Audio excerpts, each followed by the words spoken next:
Fadel Bajide akan diperiksa penyidik pada Jumat tanggal 27 September tahun 2024 besok, terkait kasus dugaan pencabulan anak di bawah umur dan menyuruh melakukan aborsi dengan korban anak Nikita Mirzani, Loli.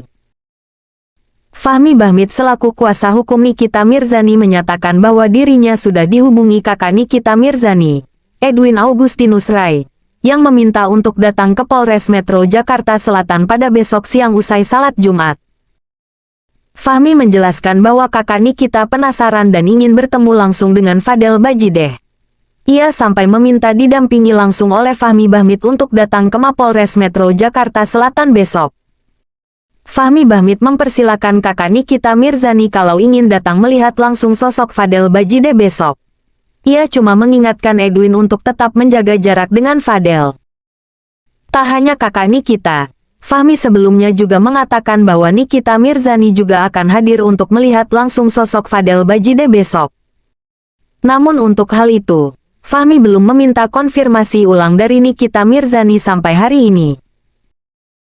Sesuai dengan informasi yang saya terima melalui Humas pada saat kemarin, memang ada pemanggilan terhadap terlapor F ya, terkait dugaan tindak pidana kejahatan terhadap anak sebagaimana yang diatur dalam Undang-Undang Perlindungan Anak junto Undang-Undang Kesehatan dengan ancaman hukumannya maksimal 15 tahun.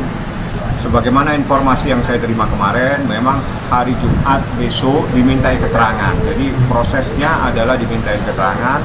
Kita lihat seperti apa kehadirannya. Apakah dia hadir atau tidak, kita tunggu besok. Karena besok informasi yang saya terima, kakaknya Niki, Edwin, akan datang ke Polres untuk juga ingin mengetahui seperti apa orang yang akan dipanggil yang membuat menderita kemenakannya. Seperti itu yang disampaikan kepada saya, dan dia minta supaya abang kalau ada waktu habis sholat Jumat bang, kita ke Polres bang, kita lihat dia datang atau tidak datang orang yang membuat menderita kemenakan saya. Itu seperti itu yang disampaikan oleh Edwin. Bang, terkait kondisi psikis Loli sendiri sejauh ini gimana bang? Kalau dia kan sudah lebih baik ya, lebih jauh dari orang-orang yang selama ini mungkin memberikan informasi atau masukan yang tidak benar. Saat ini dia ada dalam pengawasan dan perlindungan dari sebuah lembaga di mana itu atas permintaan Nikita. Jadi Nikita itu ingin memberikan yang terbaik buat anaknya, ingin terbaik, ada perlindungan buat anaknya. Karena apa? Karena dia juga mendengarkan, mengetahui dalam berita acara pemeriksaan, dalam berita acara permintaan keterangan itu ada hal-hal yang sangat mengkhawatirkan, sehingga dia mengambil sikap, bang, ajukan permohonan. Saya bilang setelah dia tahu bagaimana, ajukan permohonan untuk perlindungan. Dan sekarang Laura itu ada di bawah perlindungan sebuah lembaga yang diatur dalam undang-undang, dan itu adalah lembaga negara. Bang, kemarin kan juga sudah ada 11 saksi dan 2 yang belum diperiksa, 13 ya bang jumlahnya. Ya. Sejauh ini ada saksi dari keluarga bang, mungkin nanti akan dihadirkan? Sementara belum. Sementara saksi-saksi yang langsung terkait itu adalah saksi yang mengetahui kejadian. Jadi saksinya terbagi dari saksi yang mengetahui kejadian pada bulan April. Dan itu yang luar biasa sekali, yang dahsyat sekali. Bahkan dia sempat berinteraksi itu, bertemu, ngobrol, ngopi bareng, bahkan sempat dia naik ke apartemen, menceritakan dan sebagainya, dan itu sudah dituangkan dalam pemeriksaan. Yang kedua, saksi yang mengetahui kejadian di bulan Juni itu ada 2 orang. Nah, ada saksi lagi yang juga, jadi ada saksi yang berinteraksi langsung, itu saksi di bulan April berinteraksi langsung, saksi di bulan Juni berinteraksi langsung. Ada juga saksi di bulan Juni, April dan bulan Juni yang berinteraksinya melalui komunikasi WhatsApp, mengirimkan foto dan sebagainya, dan itu sudah menjelaskan ke penyidik pada saat dilakukan proses pemeriksaan. Jadi saksi-saksinya terpecah dengan cerita kejadian dan peristiwa yang berbeda, tapi merupakan satu rangkaian terkait dengan adanya dugaan tindak pidana ini. Seperti itu. Bang, termasuk Bang, besok kan rencananya itu kan aborsi, Bang. Saksi itu disampaikan, tapi itu adalah proses penyidik yang bisa menyampaikan. Seperti apa, saya tidak punya hak untuk menyampaikan ke media atau ke masyarakat, karena yang jelas saksi itu datang. Saksi itu adalah saksi yang tahu pada peristiwa bulan April, saksi yang tahu pada peristiwa bulan Juni. Ada saksi yang berkomunikasi langsung, ada saksi yang berkomunikasi melalui percakapan WhatsApp dan percakapan melalui media. Bang, besok kan rencananya kakaknya Niki akan hadir. Mungkin ada pembicaraan Nikinya juga ikut hadir, Bang. Kalau Niki saya belum berkomunikasi dari tadi, saya nanti sebentar saya akan telepon dia. Tapi yang jelas Edwin telepon saya, tolong Bang, sama-sama kita ke Polres. Ayo nih jam berapa, saya bilang gitu. Kita habis sholat Jumat saja, lebih enak habis sholat Jumat kita datang, kita lihat. Saya ingin ketemu. Saya bilang jauh-jauh saja, jangan bertemu, nanti kamu emosional. Soal visum gimana bang? Soal visum kemarin bang, hasilnya bang? Visum langsung ke penyidik.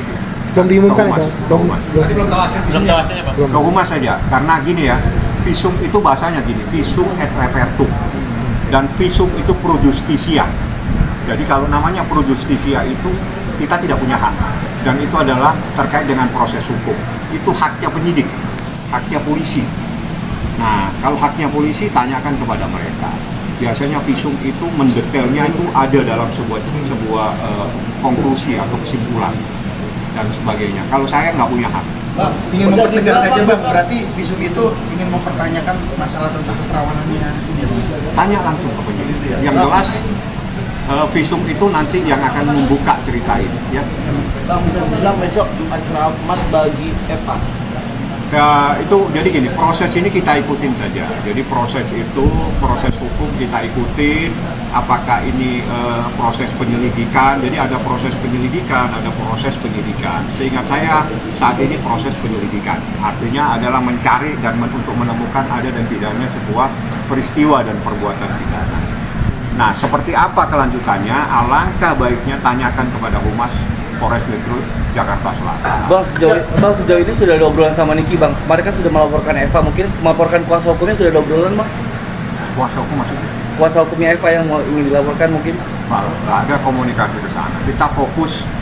Jadi ada beberapa dokumen yang sempat dikirim ke saya, tapi saya bilang, Nik, kita fokus kepada untuk melindungi anakmu saja dulu. Kita fokus kepada adanya dugaan tindak pidana kejahatan terhadap anak yang diatur dalam Undang-Undang Perlindungan Anak dan Undang-Undang Kesehatan. Kita fokus itu dulu.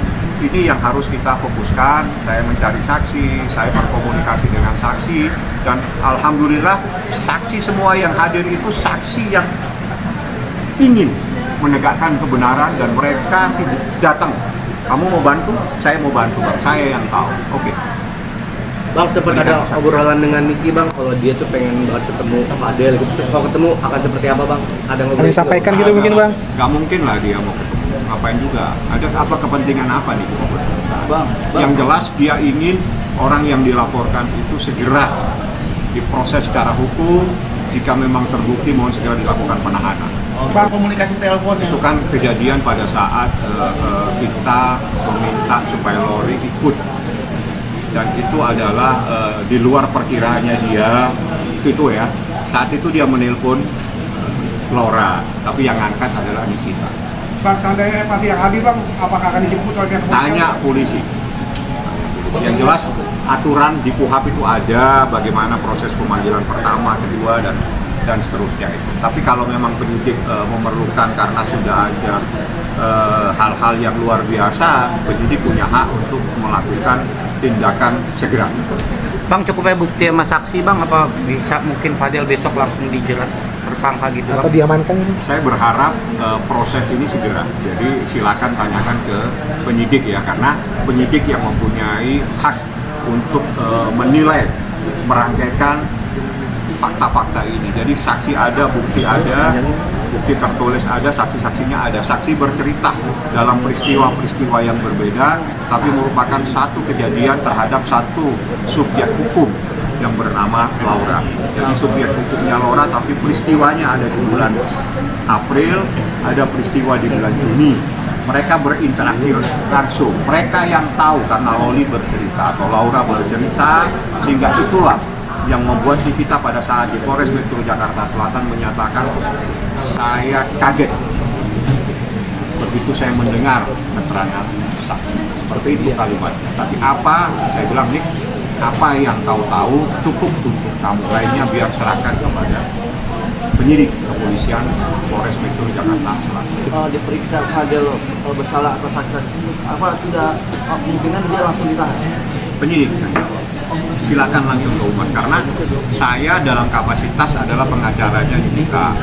Hak-hak untuk melakukan pemanggilan, melakukan proses penangkapan, proses penahanan, semuanya itu adalah hak penegak hukum. Dalam hal ini adalah kepolisian Republik Indonesia, yakni penyidik pada kesatuan yang menangani perkara tersebut adalah penyidik pada Polres Metro Jakarta Selatan. Sejauh ini ada nggak bukti-bukti yang saksi-saksi lagi yang akan diteliti? Saksi sih ada 2 lagi, tapi saya lagi berkomunikasi dengan penyidik. Ya, saksi ini juga saksi yang berinteraksi langsung. Nah, tinggal nanti bagaimana prosesnya, itu kan hak sepenuhnya ada di tangannya penyidik. Apakah diperlukan untuk saksi lagi yang saya sampaikan, kapan mau dilakukan pemeriksaan, itu penyidik yang mempunyai hak. Rata-rata saksi ini meminta sendiri ya, bukan minta kali. Saksi-saksi yang luar biasa, artinya saksi yang tahu persis, yang berinteraksi itu semuanya itu setelah berkomunikasi dengan saya dan mereka bersedia untuk menjadi saksi. Jadi bukan karena ada pemanggilan atau ditekan, tidak. Dia datang untuk kebenaran, untuk memberikan perlindungan kepada anak yang di bawah umur yang bernama Laura. Bang, ada kekhawatiran nggak Bang sebagai kuasa hukum si Fadel melarikan diri gitu Bang? Saya yakin ini gampang untuk mencari orang. Negara Indonesia ini orangnya pintar-pintar. Nggak terlalu berpikir sampai sejauh itu. Ikutin saja prosesnya.